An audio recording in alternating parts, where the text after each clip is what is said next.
Well, welcome to Radio Entrepreneurs and our Conscious Business Show. I'm here with Peter Myerson from Cohen Resnick Myerson. Thank you for joining us today. It's a pleasure, and this is going to be a very interesting show. Well, we've got our first guest is Mary Adams, and she is CEO and founder of Smarter Companies.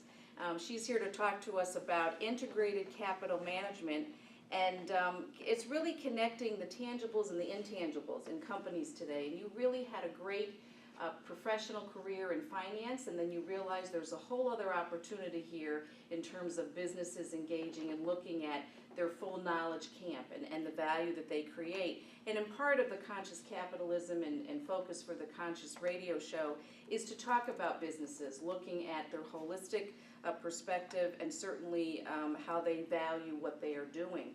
So we'd like to start off for our listeners to understand what is Smarter Companies, why did you start the firm, and give us a little perspective on that, please. Sure.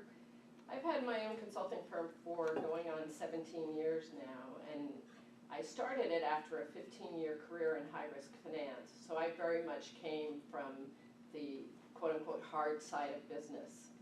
And as I started working with companies over the last 17 years or so, I have lived what they've lived, and we've all found that the financials don't really tell the story anymore. And so we need alternate sources of information to make better decisions internally, but also to tell a better story or a more complete story externally. So over time, my work has evolved and hopefully improved as we found new ways of measuring what's important in business. Mm-hmm. No, that's great. The elements that you look at in terms of what companies value and how they can be valued, a lot of it tracks to elements of the conscious capitalism movement. I mean, talk to us a little bit about where that intersection happens for what you do daily with these business leaders. Sure. I view the work that I do, which is increasingly becoming part of something called the integrated reporting movement, and I believe that I see that as complementary to conscious capitalism. Conscious capitalism helps you think about how to be a better company, how to think long-term, how to think more holistically, and integrated reporting and management gives you some of the tools to do that. Mm-hmm. So one of the foundation concepts is the capitals, and there are 6 capitals that people are increasingly talking about. Financial capital, of course, and hard assets, they call it manufactured capital.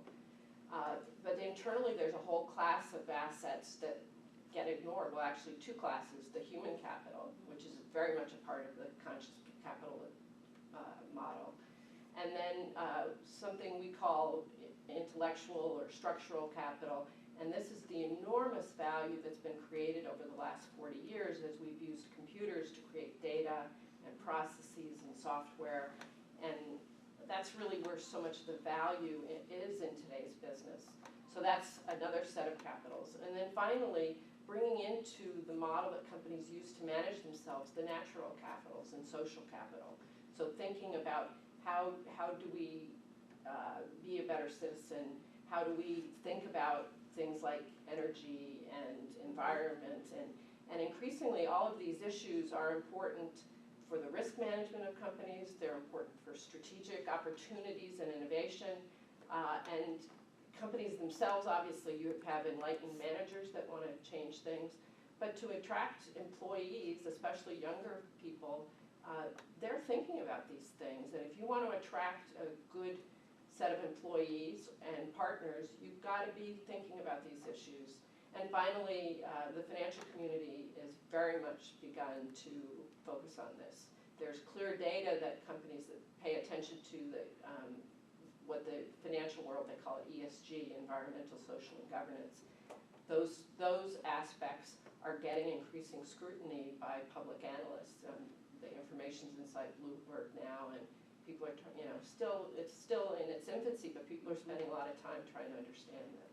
Is there a particular kind of company that you target this information to? I mean, well, is this large or small? it's interesting. I mean, I just finished a paper where I looked at 10 integrated reports that were issued by public companies, and I can talk about that in just a second, but it's happening in very large companies, but I've been using this kind of approach with my middle market companies and clients for, the entire time I've been in my practice. And actually, in many ways, it's easier to change a mid-sized company, especially a privately held business, because if people have good values or they have a vision, they can change things more quickly. Also, there tends to be obviously more of a long-term perspective in a private company, because they really are looking to build long-term value. And so if you're in anything where everybody uses energy and many people use water and paper and electricity, all those things are important issues that you have to think about. Well, how are things going to change going forward? And anything that touches consumers, they're going to start paying attention to these things. So it's really, it's something that everybody's thinking about. How it gets implemented is, obviously is different in different places.